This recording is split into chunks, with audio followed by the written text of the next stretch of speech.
Hi, everybody. Welcome to the QB School. I am JT O'Sullivan. Today, bit of a unique one. We're going to look at the Kansas City defense, the 49er matchup offensively, the last time they played, 2022, and versus some common opponents.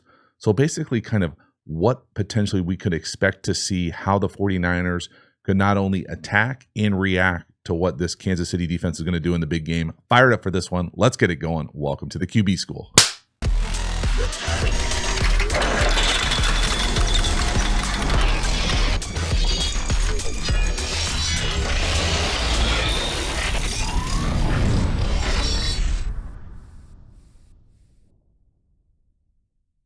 Before we dive into the video, quick reminder about the Quarterback School Patreon community. This group is the foundation, the bedrock of the channel. Not only is it a great, cheap way to support the channel, but you get even more Quarterback School content. So if you've ever wondered what it's like to be in an NFL quarterback room, all sorts of nuance, detail about not only the quarterback position, but opponent football, high-level offense and defensive football, you will love the Quarterback School Patreon community. Hop over there, join, become a member. I appreciate your support. As for this video, let's get into it. All right, the first of three games we're going to look at here. This one is the 2022 Niners-Chiefs Week 7 big win for the Chiefs. Now, right out the gate here, we're going to see some pressure. Now, obviously, the first thing you're going to say is, hey, Jimmy Garoppolo, right? We're not into Brock Purdy yet, Week 14, taking down Brady. Right here, we're going to have Jimmy hot to the boundary or have a free runner to the boundary hit.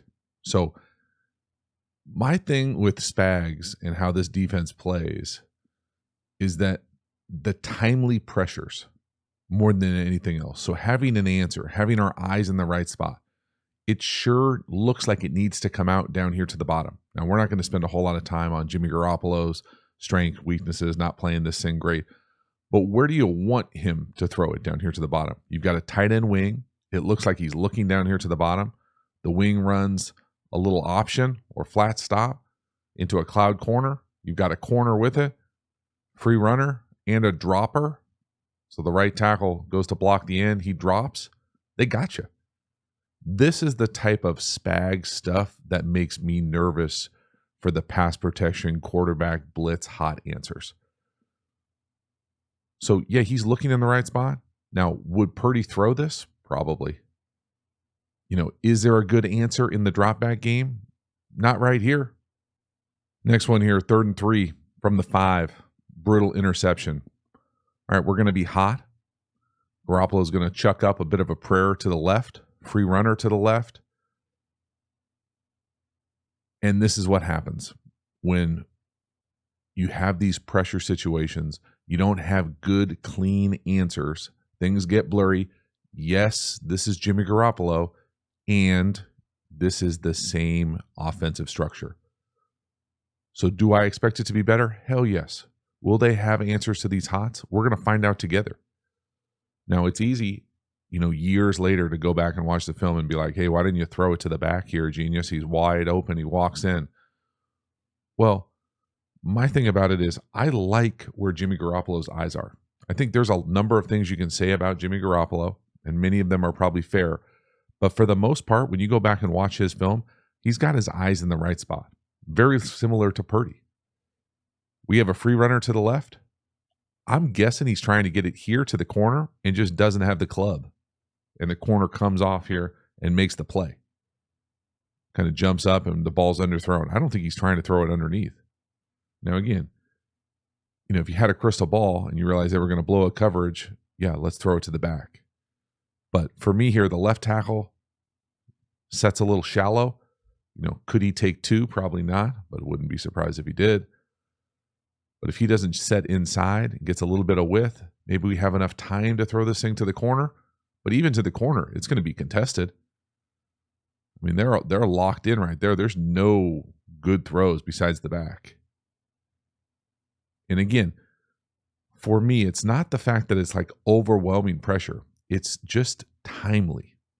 And it's really kind of precise. And they have a plan to put you in conflict. Have a free runner, and then they're going to take advantage of those play opportunities. If they can catch these balls, this is going to be the difference. This is how all of a sudden, you go from what should be a pretty tight, close game, most likely, to a 44-23 L. Now, again, I can already read it in the comments in my mind. Jimmy Garoppolo, Brock Purdy would never do that. Okay, I don't disagree. But this is the last time they played, and this got him pretty good. Staying in that pressure world. Down here to the bottom, safety. Watch him creep down. He's going to be a free runner. Now we're going to hit Ayuk. Little choice route. Does a nice job pivoting out. Gives us a good throw. Now, it's not a huge play, but it's a good, solid answer in the drop back game versus a free runner. Hot. Right into it. Well done. So you certainly know, okay, and this isn't like a stretch or a hot take by any means. They have the capacity to do this and make it clean, easy decisions. Now, I think it is easier when it's a little spread out. And what I mean by that is I personally think the 49ers could do themselves a big service by being a little bit more spread out this game. I feel like when they get condensed, and just for we're on the same term for definitions wise, condensed to me means that the outside eligibles, so whoever the number ones are, what's the width between these two? You see a lot of teams nowadays in the league with really tight, condensed formations where it's 2x2 and it looks like that. Well, that's a tight width. I feel like Kansas City's as good as anybody about bringing pressure from those tight formations. Right here, they're spread out, right? They've got two open edges, no inline tight end there next to the tackle. So you got to come from a little bit of width with their pressures and blitzes. This allows the quarterback to see it, have time, throw it to a wide receiver with a little bit of space. And again, this is a first down. So this is not going to always be third down exotic stuff. It's about giving your quarterback, Brock Purdy, answers for him to be able to play his game clean, get the ball out quickly, not take big hits. Next one, staying in the pressure world. 1st and 20 this time. We're going to run double stick up top, drag into the bottom, hot up top, flat to the bottom. We get hit. So again, I love the fact of getting that guy the ball in space. Yes, please. I think historically, most people would want to throw into the hot, replace the pressure, but not mad at this besides for taking a big hit. So again, what double stick is to me is we're going to go must outside release, go on the outside, quick out by the number 2, stick by the number 3. Down here to the bottom, we're going to run dragon, slant, flat. Okay, and it's more like that. Now, protection-wise, when you get 5 people out, you're only going to have 5 people in the pass protection. So they can only technically block 5. Versus a look like this, you're almost universally going to get a 5-0 call. So anybody besides the guys at the line of scrimmage is going to be on the quarterback. He's going to blitz right there. He vacates that side. He's the free runner from that side. Normally, you would want to work right here or right here because it's into the face of the blitz. You can see how much time you have with the free runner in your grill. He doesn't. You know, you want to get the ball to him. I want to get the ball to him. Yes, please. We just take a hit. And again, the health of the quarterback, in my opinion, in this offense is a priority. More so than maybe some other offenses. I know that might be counterintuitive to you because you're like, well, nobody gives Brock Purdy credit. This offense is different with Brock Purdy than anybody else. I think that's hard to argue. I don't want Brock Purdy getting hit like this in pressure drop back when we have hot answers. That's the difference. Take the hits off of him. Again, staying in the pressure world. This time we're going to get to a 3x1 wing down here to the bottom. We're going to get hit with safety pressure. We're going to naked keeper into it. Garoppolo does a nice job of just flipping it to the flat. Take the easy money. Take the profit. There's multiple ways to beat hots. There's multiple ways to help your quarterback. This is one of them. Moving the launch point. You can see how Garoppolo does a great job here. And I talk about this a lot on the channel. Maybe it's gone down a little bit this year because I feel like these naked and keepers have gone down a little bit. But I feel like I say this all the time when I say, if there's pressure into your face on these nakeds, so you're coming out here, we're faking to the back, and then we're coming out this way. If you watch the channel, you hear me say all the time, you have to plan for the worst case scenario and be getting depth this way. So you come out, there's nobody there, then you can carve it downhill. But if there is somebody there, you got to gain depth and be able to get this throw off because almost universally there's someone in the flat. So they vacate it with pressure. We get depth this way and throw it to the flat. So that part of it, outstanding from Garoppolo. And again, I feel like these plays are down for the 49ers this year. But if Kansas City has to start pressuring like this, like run pressures on early down and distance to stop the run, look for these things to change the launch point, take advantage of that vacated space, get easy completions, move, do all the things that help alleviate pressure. If they're going to hit us with timely blitzes that are going to impact our drop back game, look at the depth Garoppolo gets off this fake. I mean, he's already peaking right there, going straight back. Never close to the pressure. Nice, easy chunk. Let's go. Next one. Again, pressure. 2nd and 10 from the 15 in the red zone. We're going to get heated up. Free runner from the left. We got the rail to the back. This should be a touchdown. I mean, he's open. This is getting, Garoppolo'd a little bit here. This is a throw you expect Purdy to make. Playmaker, bail to your right, bail away from the pressure. And I mean, could you catch it? Probably. Is it a running back? Yeah. Is it a knuckleball? Looks like it. I mean, could easily be a touchdown.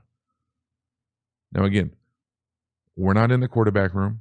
I don't know where they were supposed to go on the hot. It looks like he's looking to the left. The free runner is to the left. If a few things here. So first of all, the way that I talk about it universally here is if a free runner is to the left, we almost always want to throw into the hot. Okay, now I didn't say always, so don't freak the hell out. Almost always. So right here, if that's the case, the ball needs to go to Debo right there. Furthermore, if that's the case, you would hope that you would get a rub here instead of a route to nowhere. Okay, so that's this side. I personally love this kind of rail shot versus pressure. If you can bail and have enough time to throw this thing, it's going to be a great one-on-one opportunity. Now, it's even better with McCaffrey back there. But man, this is a missed opportunity. So again, what do the 49er hot answers, pressure answers look like? Because these timely blitzes cause havoc for most offenses. Especially what I would consider, even a guy who's had such a great season, start to his career, like Purdy. It doesn't get bigger than this. Biggest stage, heat him up, and let's see what happens. Next one here. Now, before we dive into this one, just take a look at the score. 44-23, 4 minutes left to go, fourth quarter. We're getting really close to garbage time here. Okay, but this is another pressure. Okay, so pressure from the field down here to the bottom. Nickel, hot answer, wide ass open. Okay, again, so for me, it's not, hey, they're going to blitz all the time. It's that when they blitz, can we solve it? And it's not going to be this open, but I just want to showcase all the different ways you can do it. And we'll get into how they're going to do it, but it's never going to be this wide open. But it's the fact that it just has to be consistent. You got to make them pay when they bring the pressure, and then they won't bring the pressure again. But right here, they just weren't consistent enough, and they let the pressure impact it so early that this game got out of hand on them. Now, because the game got so out of hand, we actually got some Brock Purdy here in Week 7, 2022.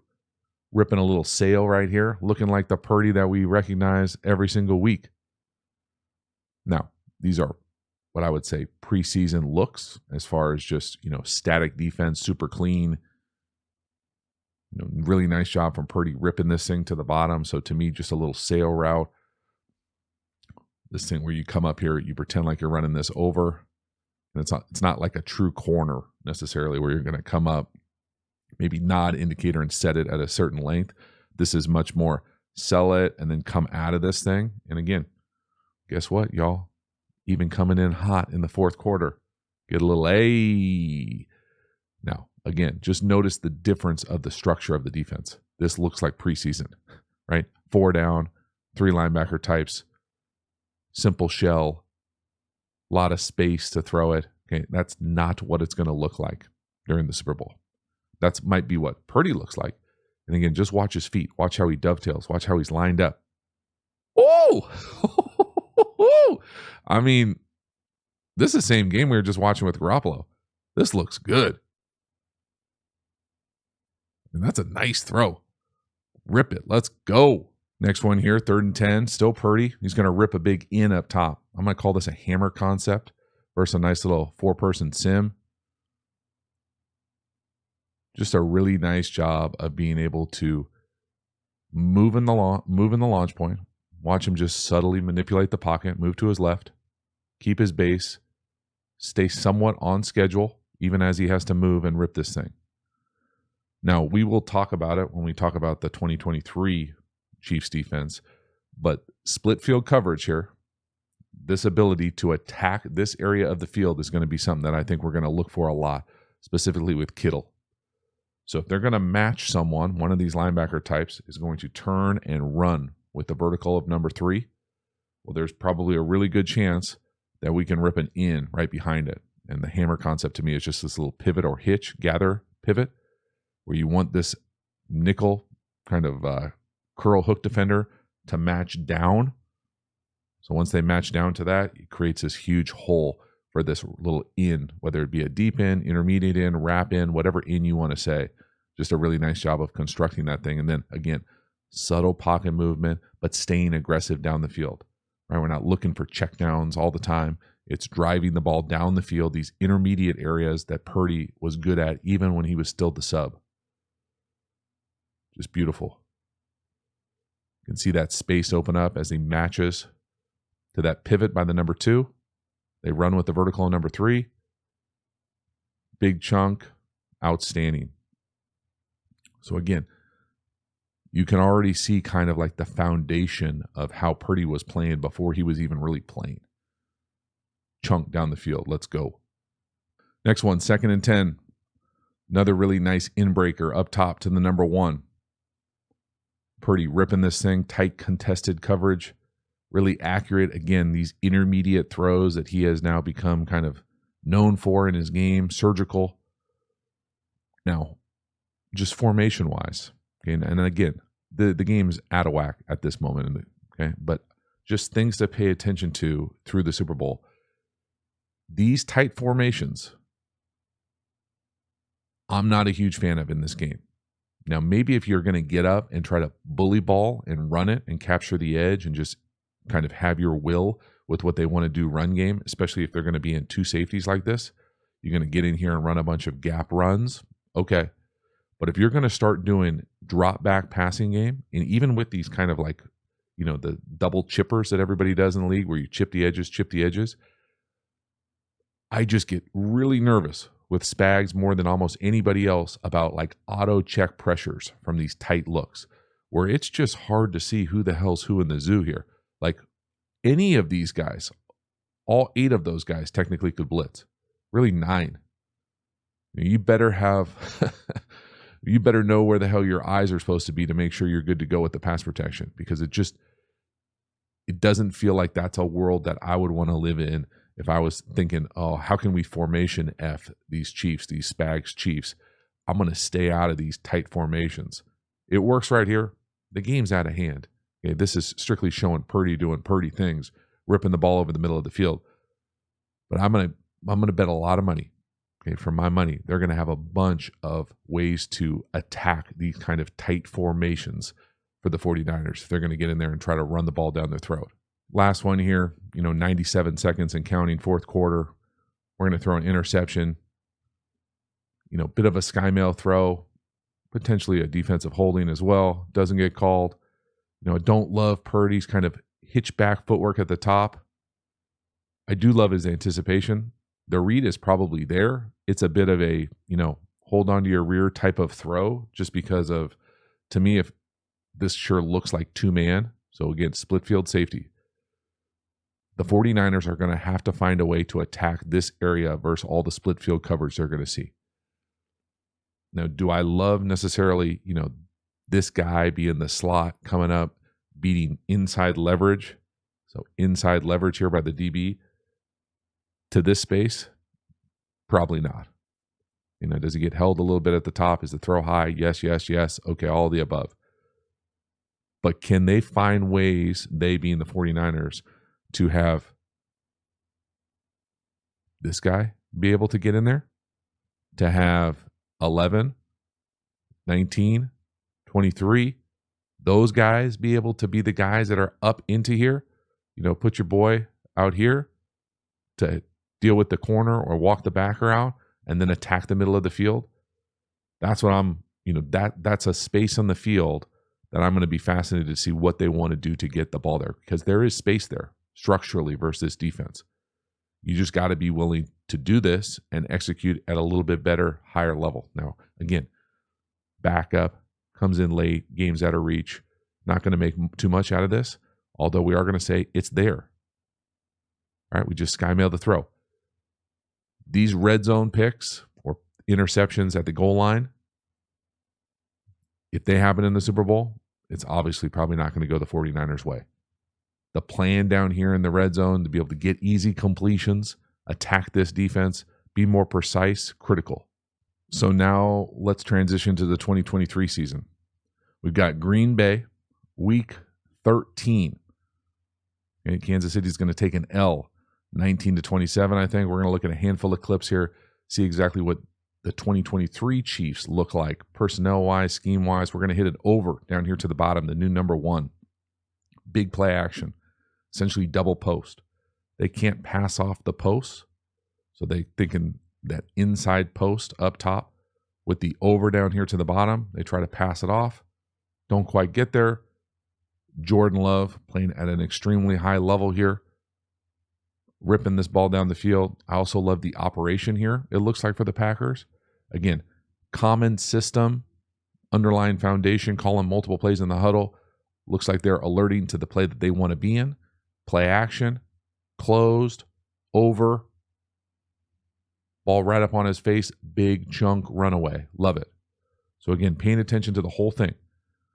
Okay, high alert, condensed formation, high alert. I'm thinking, oh man, got the chance to heat this thing up. So instead of drop back, let's go full play action. That's what they do. Now, concept-wise, I love it. So what I'm used to calling double post, whether this is a double move or a post, it really doesn't matter. Here, and then the one where the ball ends up going on the over. So double post with the over. Now, the Chiefs try to pass this thing off. So they try to let this thing go to the other guy, then he's going to fall off to this one. Looks good on a whiteboard, difficult to handle on an NFL field. A lot of speed, a lot of crossers, big play action, block them up. And you can see they just can't sort that thing out to the play side, can't pass it off and find the over. It's a nice throw from Jordan Love. It's nice scheme. It's nice play calling, incorporating the play action shot versus just a straight drop back, the condensed formation drop back. Again, the operation of this with the same type of system that you would anticipate, the underlying benchmarks for the 49ers with the Packers schematically, getting into the play that they want, taking a shot down the field with a crosser. Next one here, 3rd and 5, touchdown pass up top to the number 2. He'll be running a deep in. Again, watch the process. Get to the play that you want to get to. It sure looks like when Jordan Love checks here, so we'll say alert, alert. I mean, this kind of looks like we got pressure issues. Man, everywhere across. They're going to kind of bluff out of it. Still playing that split safety kind of bracket bullshit. And this is just Jordan Love with great pocket presence. Awesome pass protection. Right? 7-person protection. Block him up. Doesn't bail. Gets a double team on Jones to the right with the right guard, right tackle. Look at him get up in the pocket. I mean, you got to have some trust right here. Up, reset, rip it, wide open. So again, if you can hold on to the ball like this, great. You're going to get runaway opportunities. Can the Chiefs get home before this guy can do, all the way across the field here? Because this guy, Jordan Love, playing at a really high level, up, reset his feet, keep his eyes down the field, keep his vision up, right? Sees it, lets it rip. So the pass protection and the quarterback play allows this to develop, throw it down the field. Now, again, they're checking into the play that they want. They're sliding to Chris Jones. Where is Chris Jones? He's down here to the bottom. But man, Jordan Love playing at a super high level, moving up in the pocket, patience, trust, not bailing. Again, you can see the operation, right? Like get to the play that they want, block them up, full slide here, bring the back across, double team Chris Jones, hold up, big touchdown. Next one here, 4th and 1. Okay, at home, up 2 for the Pack, 4th and 1. Out of a tight condensed formation pre-snap. I'm thinking, man, we're probably going to get heated up here, right? 4th and 1. They fall off. They play zone. Jordan Love makes a ridiculous anticipation throw to the corner, and it's a massive play. Now, it is an awesome play from Jordan Love and company. It's a big-time play call to even let this thing happen. To me, this is crazy lucky as well, right? Dobbs not even looking at the ball. He's looking flat. Finally realizes, oh, it's coming to me. Nobody around him. I mean, there are big elements of luck there for me. I'm not saying it's not a great play by 87 and Love, but man, 4th and 1, I can't imagine Spags is going to allow them to just sit back there and chuck this up again. You got to think we're going to live on the edge, heat them up, make a quicker decision. And then again, the coverage on the back end, just way too much space. Now, check out Chris Jones. Also, he's over the left guard in the 2-eye. Better have a plan. Better have a plan. He almost ruins this play. I mean, that is close to the elbow. Just so many things going Green Bay's way right here. And that might be what it takes. Next one here, 2nd and 11 from the 12. So we're going to get heated up. This is going to be a touchdown pass up top. And it's a hell of a throw and catch to Watson on the post. Cover 0. Empty. 3-by-2. Jordan Love making a ridiculous throw. Great catch. Big, massive play. What I also love is the design and the structure of the play. So again, you can see Jordan Love getting to the play that he wants, right? Alert, alert. Hit the ears, whatever their verbiage is. The thing about this is that it's empty, but they get 6-person protection. So the free runner comes from depth. This is the kind of nuance that I'm talking about. So they start in 3-by-2. Okay, so really lock in here with me for a hot second. So we're in 3-by-2, open. Okay, that tight end's not attached. He's then going to shift over here.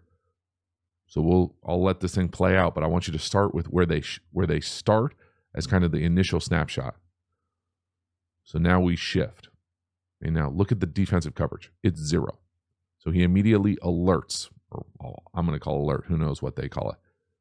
So he's getting to the play that they want. There's nobody back here. Now, normally in empty, you're thinking, oh, I got 5-person protection. But because we've got this sniffer now here, they can get to 6-person protection. So the defense is going to have to bring 7 instead of 6 to have a free runner, assuming everyone gets a hat on a hat. So the free runner is going to be coming from depth. So we get a little bit of time to be able to allow this thing to develop and give our guy a shot, high back 5. So to me, this is not only a great play here, it's a great catch. It's also a great scheme. It's also a plan. Okay, the timely pressures from the Chiefs. How are they going to choose to attack and put pressure on Brock Purdy? I would imagine it would be very similar to what you would think of as Love in the middle of the season. Youngish guy, hasn't played a whole lot of football. Yeah, playing at a high level, but hasn't seen our heat. Whew. I mean, it's a hell of a throw. It's a better throw than anything else. But I love the operational element of it. The plan, the scheme. Empty, 6-person protection. Free runner has to come from depth. Watch 21. He's got to come wide and deep. Block, go. He's got to wait to see 85 block and then add on green dog. He can't get home. Touchdown. Outstanding. Again with the timely pressures. Okay, this is a scheme I would bet a significant amount of money. We will see some version of this from the 49ers this week. Down here to the bottom, that little escort or lead swing on the backside. That's kind of that free hot. Well, the free runner's to the left. Nobody's blocking. Scooter helmet, 50 on the left. Free runner, give our guy a shot, not on the same page, missed the hot throw. But down here to the bottom, we've got this, I don't know what they call it. If you know what they call it, let me know. But I'm used to calling this like he comes around and he's blocking. And then technically we have this like swing screen. So it's like a lead blocker for a check down. Now, could you throw this hot? I think so. Could you throw this go hot? Absolutely.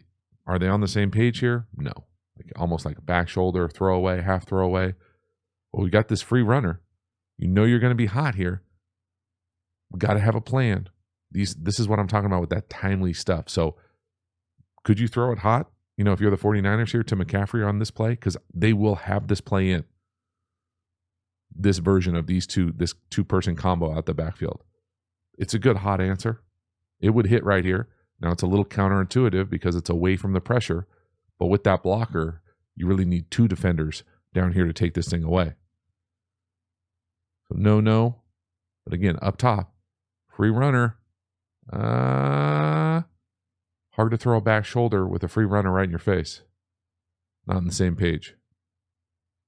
So again, just things that we will probably see in the Super Bowl. How they're going to handle it.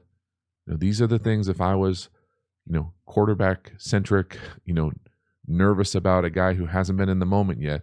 What are you going to do on this kind of play? I don't think this is the end of the world here. It's essentially just a throwaway, live to fight another day. Okay. Next one here, last one from this game. Up to second and forever, 2nd and 16. They're going to rip a corner route up top to the number 1 versus an aggressive cloud corner. Now, I love Snead as a corner. I think dude is a playmaker. Tough, physical. Right here, the safety gives up way too much space.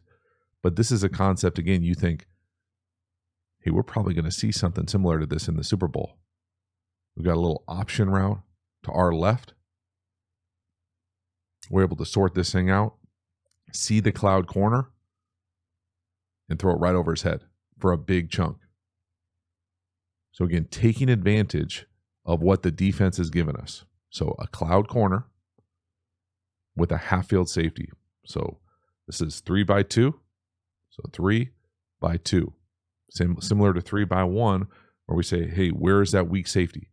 Well, for some reason, this weak safety is like hedging the middle of the field, close to the hash. We get a cloud corner right here. We're going to run this option route. Just imagine if this was like McCaffrey from the backfield here. Option route right here. You get an aggressive corner, wants to make plays. He's eyeballing that option. And we run that 7 or circus right behind him. And just a way too much space when the safety's this close to the hash. So nice job from Love. Again, great scheme. Nice job. I think you want to know where Snead is coverage-wise, but also know he's aggressive. And he's going to give you some of these kind of like shot opportunities behind his ear if he wants to come up and make sure he tackles, because they're certainly going to be locked in on tackling the 49ers. And sometimes when you're so locked in on tackling, you can be over-aggressive and get these kind of shots behind guys where it's, these kind of intermediate tweener shots where you're not throwing it as far as you can down the field, but you're throwing these kind of like over the second level of the defense. Nice throw, nice read, big little mini chunk. Halftime, you dig the channel and you haven't already, please like, subscribe, hit the bell, get the notifications. I really do appreciate you subscribing to the channel, so thank you for taking the time and doing that. Again, the Quarterback School Patreon community, you know about it. Join, become a member, get even more Quarterback School content. We also have Quarterback School courses. Now, these courses are the premium content available through the channel.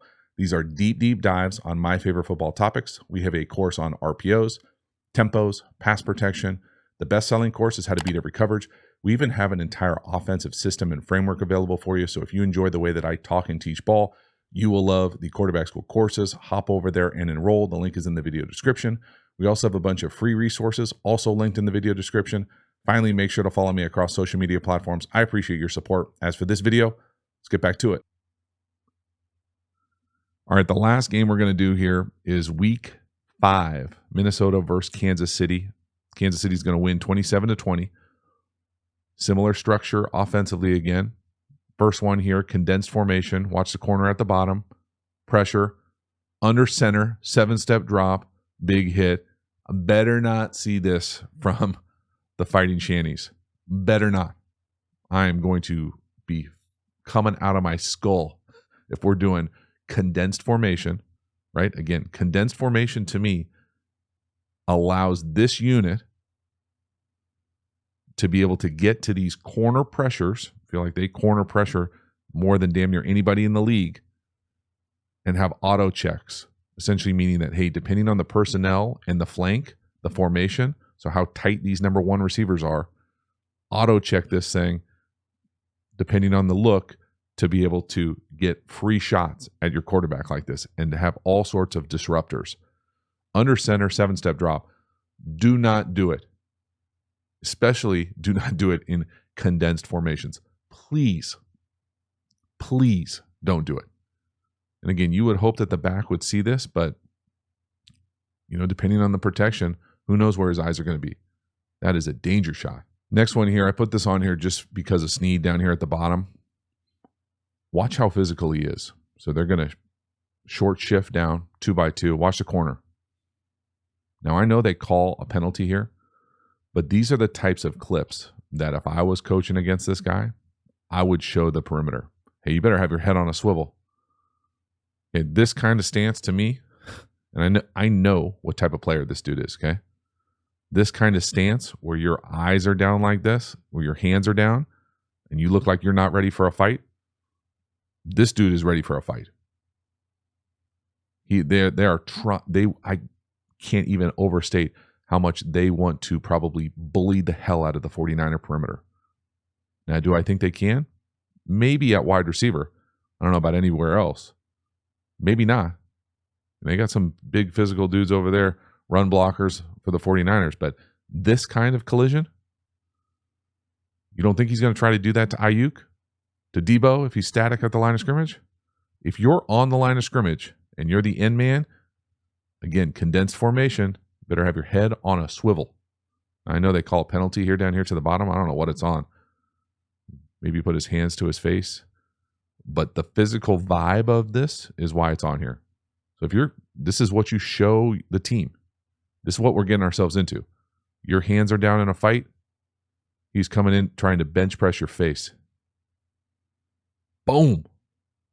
Next one here, again, in the red zone. Second down. DB pressure, up top, safety blitz. Condensed-ish formation, right? Look at those tight splits by everybody except Jefferson. Pressure right into the toss.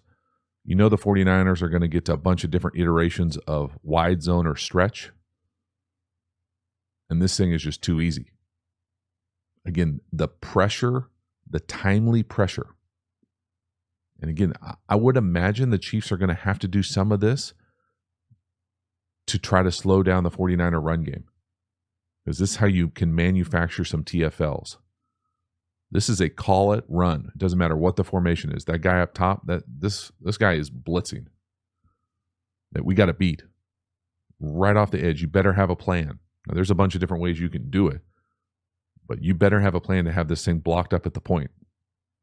Again, when I turn on the film, it's not that the pressure is overwhelming. It's just so timely.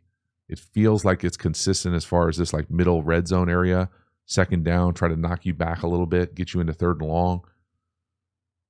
But man, these are just disruptors. Everything is timed up so well. And again, if you don't have answers, if you don't see it, if you're asking perimeter guys to be in the box, who's he blocking, eyes inside because he's looking at the ball, pressure, snap, by ya. TFL. Next one here, touchdown pass up top to the slot, number 3. We're going to be running all the way across. This is play action, 7-person, full slide protection. Runaway, got him. So a few things here that I love. Obviously, the 49ers are going to have all sorts of different play action variations, protections. They're going to hopefully be running the ball well.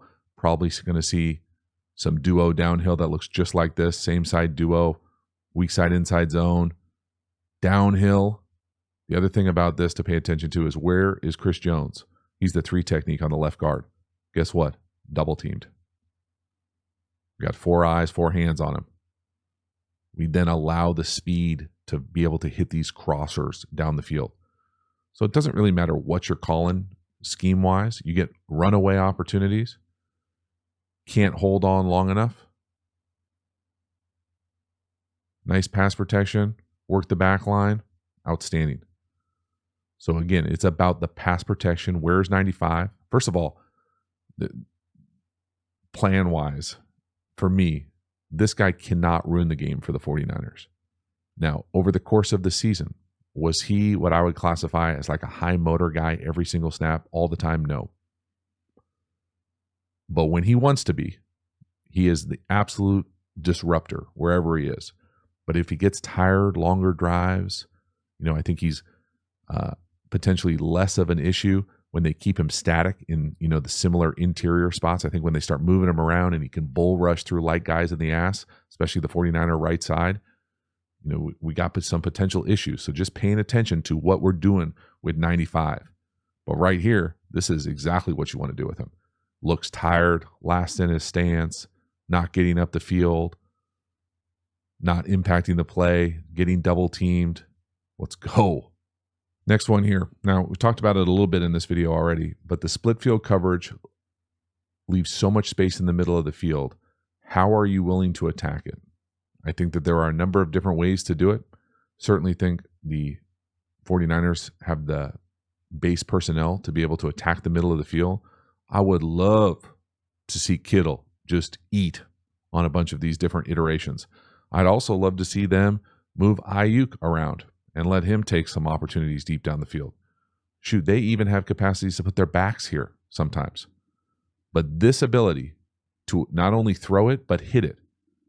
So split field coverage, Chiefs play a lot of split field coverage. If they're going to match the verticals here, meaning someone's going to turn and run with this vertical, he's really only covering the width of his shoulders. Can we throw and hook up these read throws down the middle of the field, middle field reads, pipe dreams, inside posts, seams, whatever you want to call it, because they're there. There is a lot of real estate that we can take advantage of in there for chunks in that intermediate sweet spot for Purdy. But if you don't hook them up, they're just long foul balls. Again, that's not an easy throw and catch by any means. That's tight coverage. That's a pretty good throw. Can't catch it for him either, right? I mean, it's one of those things. Again, where are we at? We got to be able to hit these big plays when we get these opportunities for these chunks. Next one here, 3rd and 7. We're going to throw inside fade down here to the bottom, number 2, Justin Jefferson. Justin Jefferson is open versus anybody. And nobody's covering him one-on-one. I don't care who it is. But right here, the safety, 21, he comes over and makes this play. This could easily be a interception. Is this a turnover-worthy throw? Probably. So just having the ability from the quarterback, from Purdy, to be able to get this thing up and down, it doesn't matter who it is. Okay, it's third and 7. This is the look we're going for. Our guy versus whoever. Don't care. Middle field closed. Inside fade. It's a go. Let's get it. Maybe quicken up the drop. Maybe quicken up the throw. He knows where Jefferson is too. He's cheating over here. Is this going to be Ayuk? Is this going to be Debo? What do we, how are we going to take advantage of man across the board here? We're going to get a bunch of runaways. We're going to get some picks, rubs. The drop back game. Are they going to be able to expose Kansas City when they play middle field closed man? This is NFL football. 3rd down, situational ball, catch man to man. The matchup we want easily could be an interception. So again, those throws that Purdy occasionally puts in, kind of that tweener world, it's a great play if he catches it, but we're being a little risky. Yeah, that could easily be a pick. Next one here, again, watching the corners, okay, condensed formation. They're going to shift to 2x2 wing slot. Corner, sees the run, hits it. Now, is this a quote-unquote true blitz? I think it's just a really good run read. Read the tight end's block. He sees him block. Go. That plan right there. If we're going to get in condensed formations and run duo, run gap runs, do we have a plan to take advantage of that? It's not only a plan to say, hey, let's stay out of these condensed formations, because I don't think the 49ers can stay out of condensed formations all game. It's just what they do and where modern offense is. But again, if we're gonna block this thing duo and leave this outside edge open, and they're going to come up here and kind of trigger this hard with the force defender, are we going to have the capacity to come out here and hit the corner? Are we going to have the capacity to naked out here and take advantage of this space? Are we going to potentially block this up and throw crossers back the other way? There's lots of different ways to do it, but it's just knowing that, hey, first of all, high alert, condensed formation. Very easily could get some sort of like corner cat cobra issue. They do it a lot. Do not let it ruin the game.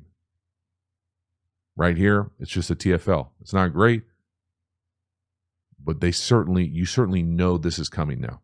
There's no way to not have an awareness of, hey, we're in condensed formations. They've got checks. They're locked in with this. Let's have a plan to how we can attack it. Minnesota doesn't on this one. The next one here, though, they do have a plan. Almost the identical formation, 2x2 wing slot. Up top, they're going to block. Corner gets lost. Throw the tight end corner right behind it. Now that's what I'm talking about. You can see Kittle use check on something like this. So block, get those aggressive DBs looking in the backfield. Whoop, see ya.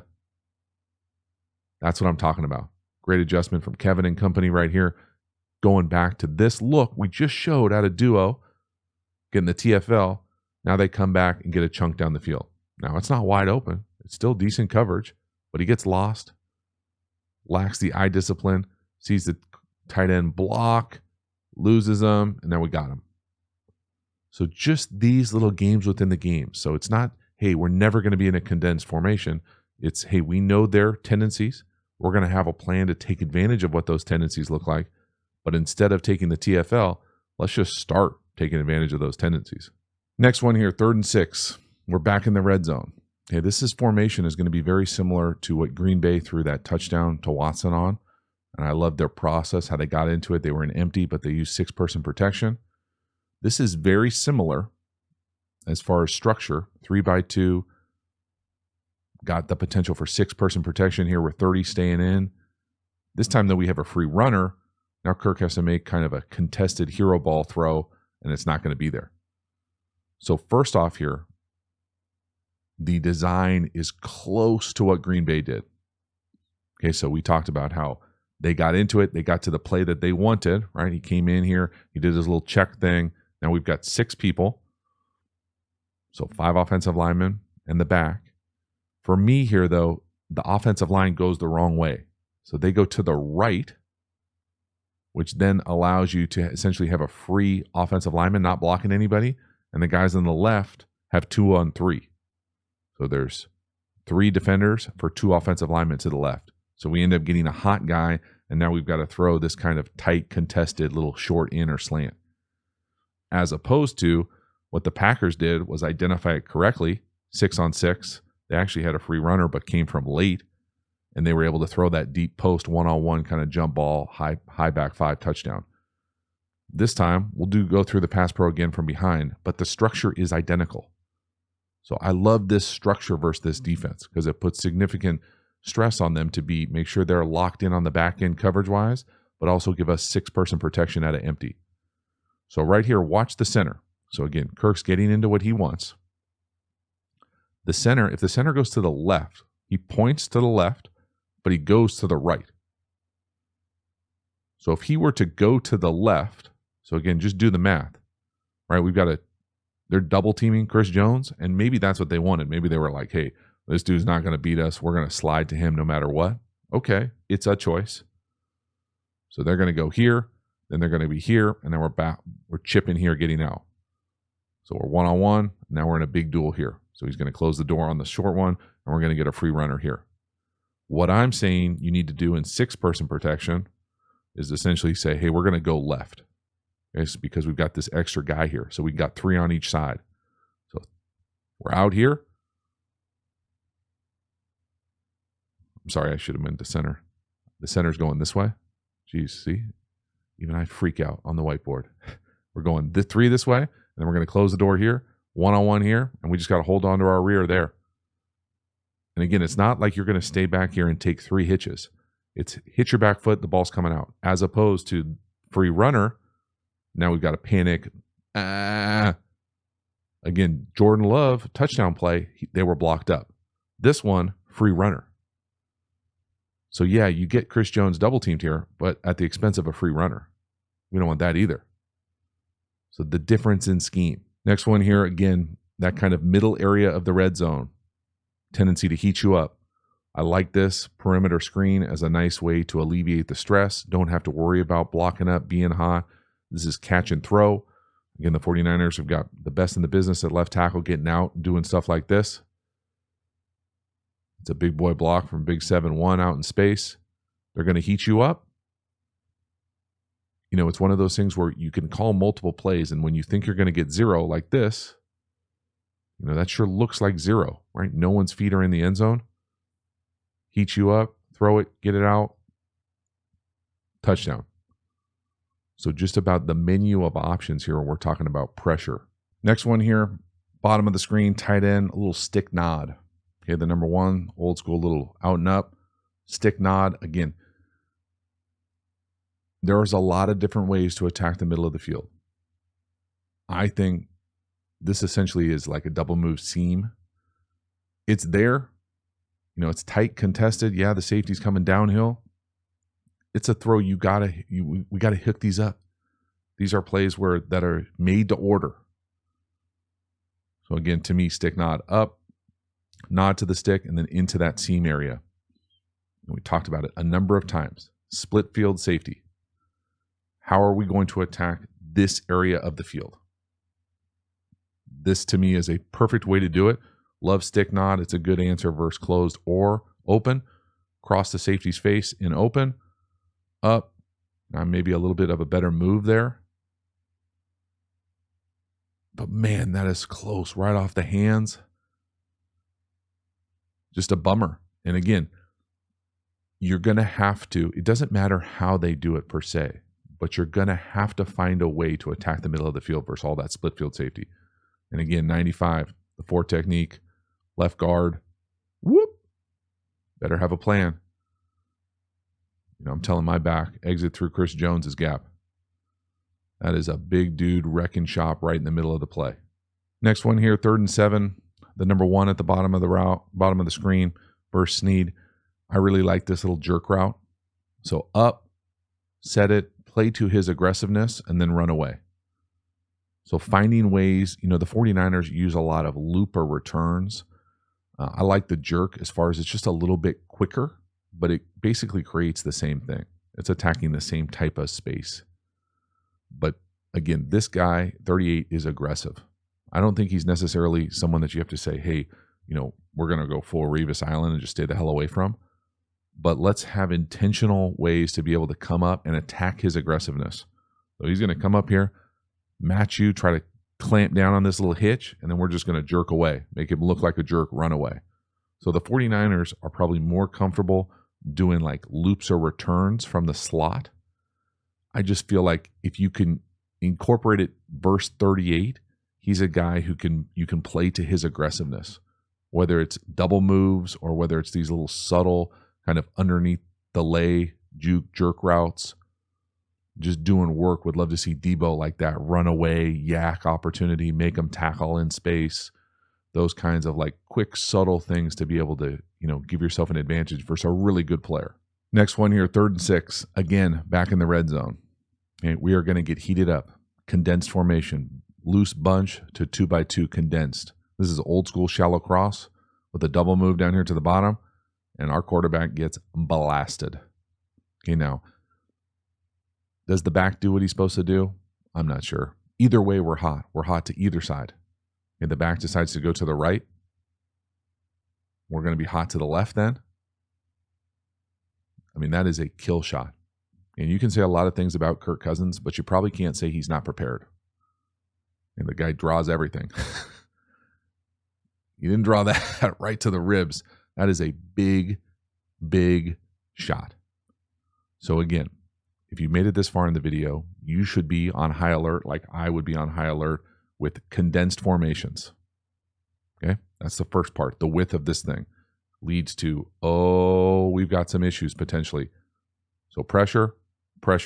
Well, we've got 6 people here. So the back is probably on a dual. So even if the back does it wrong, say he's supposed to go 1 to 2 here, and he just goes straight to the scan.